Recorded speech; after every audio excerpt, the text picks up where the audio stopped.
All right.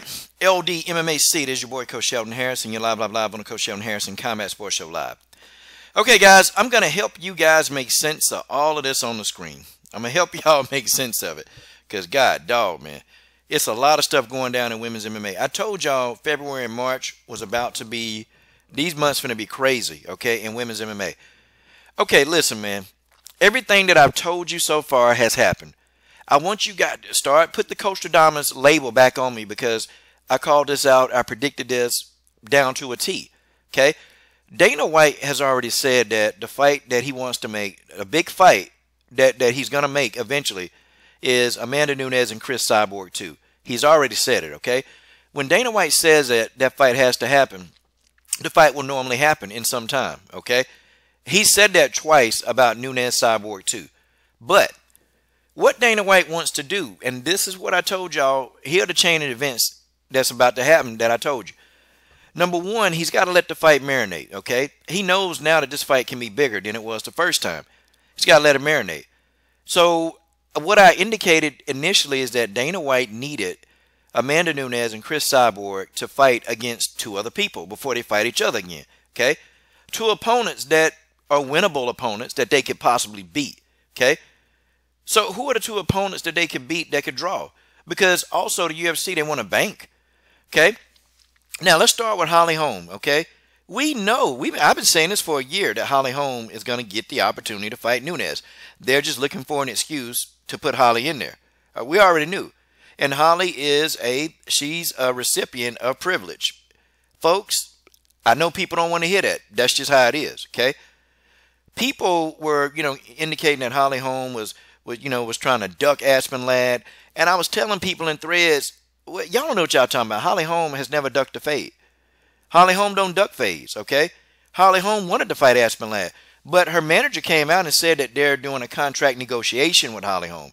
And that's why, the fight got called off. Wasn't because Holly Holm didn't want to take the fight. That's stupid.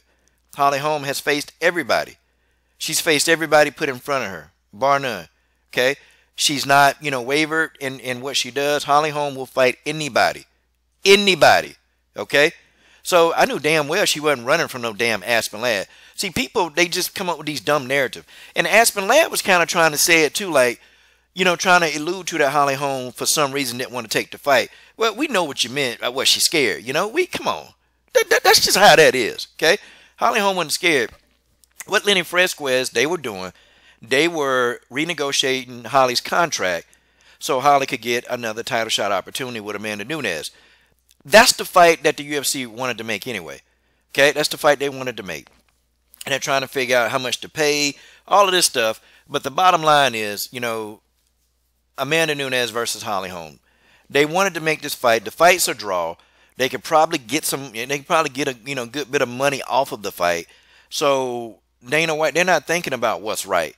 Okay, because what's right, to me, is Ketlen Vieira. She deserves a title shot. And I was listening to a full-time stream, and I disagree with full-time on this 1,000% that Ketlen Vieira's resume sucks. I don't think so.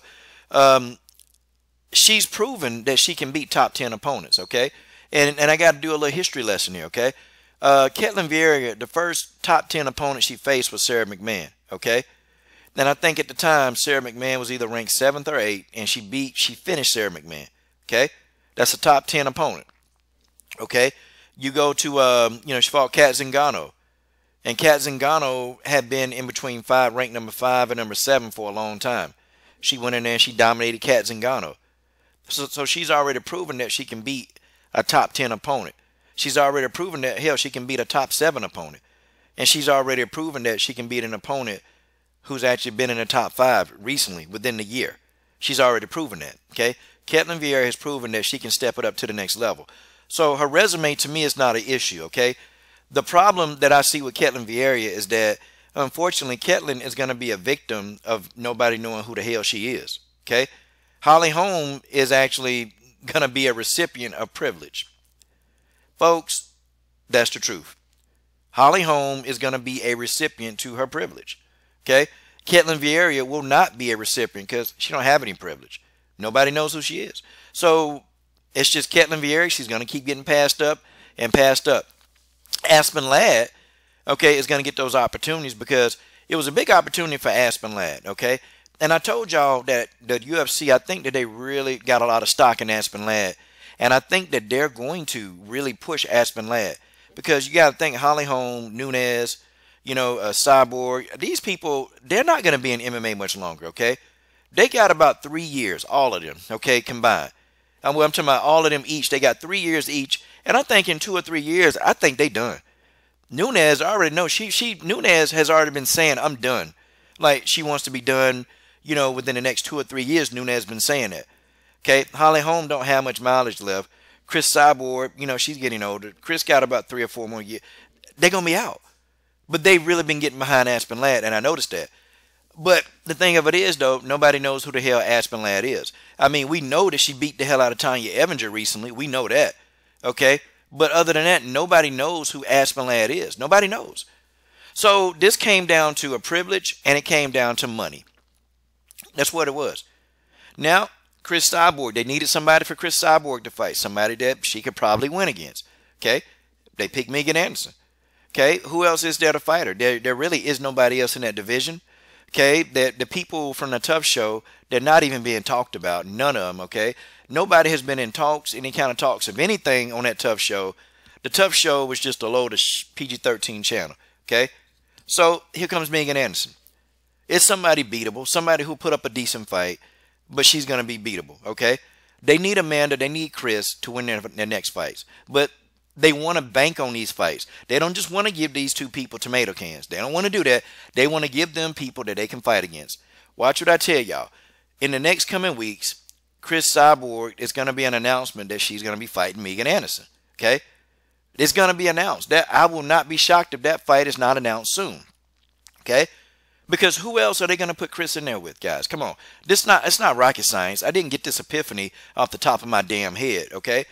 They're going to want to put her in there with Megan. Megan is going to, man, the trash talk between Megan and Chris is going to be epic. Megan going to talk up the fight. Megan will sell the fight. Okay, Chris is going to play the good person. Megan's going to play the evil villain. The fight's going to make money, okay? Or they may even put these two fights on the same card, y'all. I wouldn't even put it past the UFC to put Cyborg versus Anderson and Nunes versus Holm on the same card. I would not doubt it, okay? They do it. So now, what does that leave? Where does that leave Aspen Ladd? Okay, so with Aspen Ladd, they're going to have to find her an opponent. And I think they will find her an opponent. I think they're going to give her an opponent. There are a couple of choices out there. There are a few. But one that stands out. One that stands out to me. One, Ketlen Vieira. One, Ketlen Vieira. Would it not be a completion to the past if we can get Ketlen Vieira versus Aspen Ladd, Chris Cyborg versus Megan Anderson, and then Amanda Nunes versus Holm on the same card? Wouldn't that be good? That'd be great if we can get them all on the same card. Because they're already trying to put Nunes and Holm on UFC 237. So why not put Cyborg and Anderson on UFC 237? This is the direction that they're going to go. Chris Cyborg is going to be fighting Megan Anderson, y'all. I hate to tell y'all this, but that's what's going to happen. That's what's going to happen. And unfortunately for Ketlen Vieira, she's a victim of not having enough Twitter followers. She's a victim of not, being, in people's eyes, not sexy enough. She's a victim of not being, being able to speak the language. She's a victim. She's a victim of her own success that's rising very quickly. Okay? Guys, this is what's going to go down. I'm telling y'all, the Nunes and Holm fight, you better believe that fight's going to get done. I won't even be shocked if that fight don't get done within the next month. They're going to be announcing that fight. Okay, probably in the next 3 weeks, Nunes versus Holm will be announced.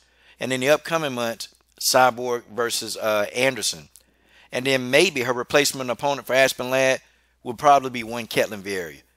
You guys tell me what you think about all this development in women's MMA, man. God, dog.